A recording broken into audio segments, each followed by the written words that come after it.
I think it makes a huge difference in terms of when you're looking at who you want to work for and how big they are. And then also look very closely into the job description of what you'll actually be doing, because it will range by a lot.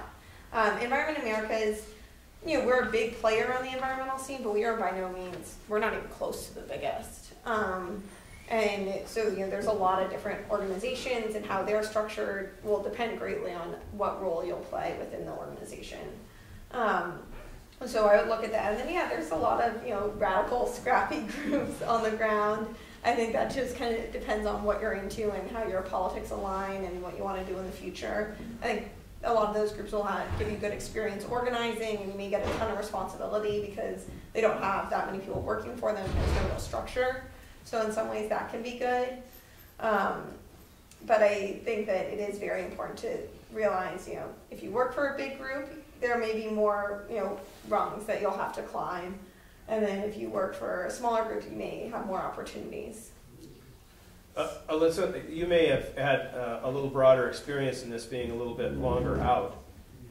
What's your perspective on Bert's observation about smaller, more localized policy advocates? Yeah. Well, it's kind of funny because AFSC, although it does work internationally, also does a lot of local work. This is American Friends Service Committee. Sorry, American Friends Service Committee. Their offices, like local offices in the United States, that do like organizing work with local communities and do lobbying at the kind of like state and city level. So there are lots of different places where you can get experience. And often, like Piper was saying, the smaller places are places where you're going to get more responsibility. And so I think with any job, you're looking to see where you can get some good mentorship, or at least some people who are willing to support you, every once in a while, that you're not kind of out there on your own. But that being said, sometimes when people start up their own kind of group, that can be really powerful as well, because you're definitely learning on the fly and you're learning by doing.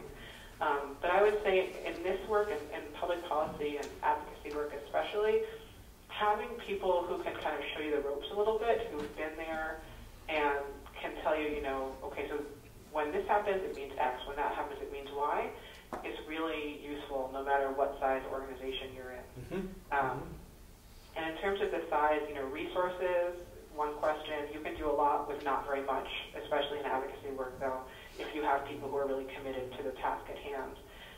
Thinking about bureaucracy and how much you're going to have to wade through depending on the size of your organization. And then, like Piper said again, political outlook, where are you in terms of your outlook and the outlook of the organization that you're working for. And I think Scott's a great example that, you don't have to be like completely aligned, but as long as there's overlaps in where you're working, you'll be fine, and that you might even be able to expand your own thought process by working with a group that is a little bit different from who you are. So, go ahead. Yeah. So guerrilla, think tankery is not something that you generally think of, but there is a relevant point here, which is that if you're interested in doing in working something a little bit more ivory towerish, where you're actually one more step removed. So I've never met with a congressional staffer. That's sort of not what and in fact, I don't think anyone ever. The people who I work for, it's not sort of their goal. Their goal is to sort of write papers. But different think tanks have different organizational structures. And size doesn't necessarily correlate that well with the structure that you're looking at. A lot of think tanks are sort of loose associations of different scholars and different kinds of people who are interested in different kinds of things. Others have a much more hierarchical structure where the sort of mission of the think tank is very much driven from the top.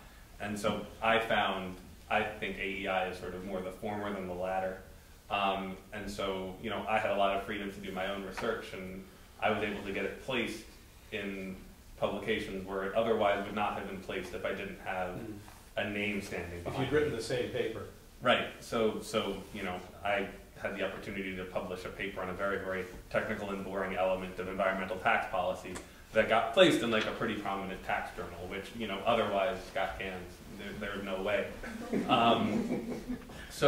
So I think that there's a mix, there's sort of a balance that you can draw, and if you are actually interested in working at a think tank, I think it's an important thing to figure out when you go into it what kind of place you're interested in working at. And this is the plug for doing internships. Yeah. It is one of the best ways that you can figure out what organizations are like, and not only the one that you're interning for, but the other ones that they interact with. And if you work with whoever your boss is at your internship, they will also give you, cues to, okay, well, we work like this. This other group kind of works like that.